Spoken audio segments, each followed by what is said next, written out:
We're diving into the art of listening today, specifically how eye contact and body language signal that you're really present when someone is speaking. Absolutely. It's all about showing you're engaged without having to say a word, right? Yeah, exactly. The focus here is on actively listening over time, from maintaining about 60-70% eye contact to using open, positive body language. Yeah, It's like there's a sweet balance to strike. right on. And that 60-70% eye contact guideline, it's a neat target. Too little, and you seem disengaged. Too much can feel, intimidating. It's like shaking hands with someone's attention. You want to show you're all in, but not so much that it becomes a stare down contest. Exactly, exactly. Now, when we talk about positive body language, it's more than just not fidgeting, right? Yep, it's about how you position your body, facing the speaker, keeping your arms open instead of crossed, leaning in just a bit to show interest. Even a Yeah. slight smile can help communicate that you're listening and that you value what's being said. Speaking of which, isn't there a part that explains you should avoid fidgeting as it can signal distraction, or that you just want to be somewhere else? Exactly, fidgeting is often a signal that you're uncomfortable or lost. And think about it, when you're really focused on a conversation, you naturally hold yourself in a calm, attentive way. Yet, what about those cultural differences? I mean, some cultures might have different norms when it comes to eye contact. Isn't that a valid challenge to these guidelines? That's a great point. While these guidelines mostly address general classroom or professional scenarios, it's true that cultural context can shift what's considered appropriate. Still, in many contexts, maintaining a moderate level of eye contact is seen as respectful and engaging. Gotcha. I suppose it's a balancing act then. How about the practical side, like teaching these behaviors? Absolutely. The approach involves pairing learners up and having them talk for a few minutes about, say, their favorite hobby or something that matters to them. First, they do it without focusing on eye contact and good body language, which gives a baseline. Then they repeat the exercise, actively using the strategies.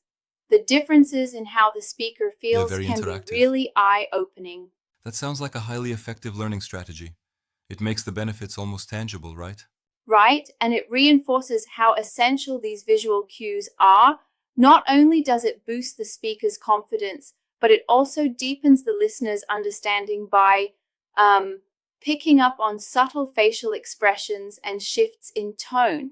I can see that. It's like each element, eye contact, body positioning, leaning in, combines into a kind of nonverbal conversation. Exactly, and that nonverbal feedback loop really shapes the overall communication. For example, if someone is avoiding eye contact or keeps fidgeting, the speaker might feel undervalued or ignored. I get that. And then there's the aspect of open gestures, like not folding your arms because that can come off as defensive. Yup, open arms signal you're receptive and curious about what's being said. It almost creates an inviting space for conversation, like saying, I'm here and I'm engaged. Right, it's sort of similar to how a teacher, or even a leader in a group discussion, would use deliberate body language to encourage participation.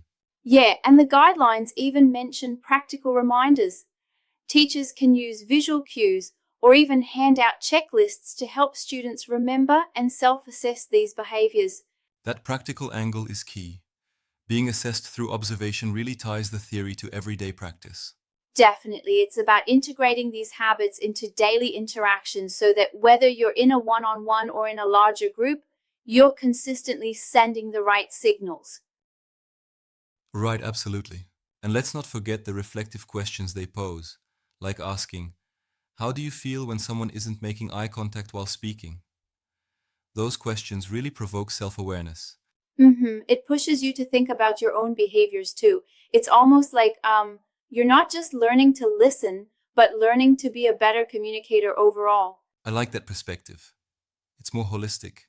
You're improving as a listener, but also as a speaker, because you get feedback on how you're perceived. Exactly. It creates a kind of upward spiral of communication improvement.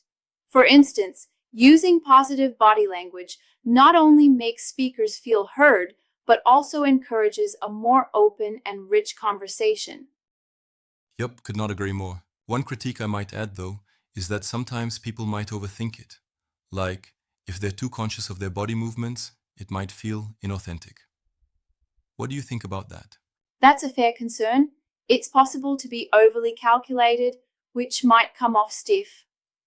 But then again, with consistent practice, these behaviors become natural.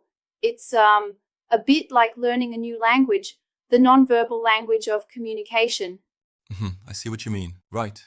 With repetition and feedback, authenticity returns. You start off consciously, and then it just feels natural, almost automatic. Exactly, and that's why routine reinforcement is so important. Reminders before group work or even visual cues in the classroom can gently nudge people back on track without feeling forced. And it sounds like this method could be applied in various scenarios, whether in casual conversations or more formal settings like presentations. Yeah, for sure. The idea of actively demonstrating listening is universal. It's not just about being polite, it's about genuinely connecting with what's Absolutely. being communicated. I guess at the end of the day, these nonverbal cues help reduce misunderstandings and enhance the overall flow of conversation. Definitely, they illuminate nuances that words alone might miss, like detecting emotions, crucial details, or even when a speaker is emphasizing something important. And it's almost like a feedback loop, where your body language not only signals your engagement, but also helps the speaker adjust their message in real time. Right, it's a dynamic process. The better you are at both sending and interpreting these signals, the richer the interaction becomes. In short, nurturing these habits can transform everyday interactions, turning them into more meaningful and effective conversations. Exactly. So, whether you're in school, at work, or just chatting with a friend, keeping those eye contact and body language tips in mind can really make a difference in fostering understanding. For sure. Thanks for walking through this. It's given me a lot to think about regarding my own listening habits.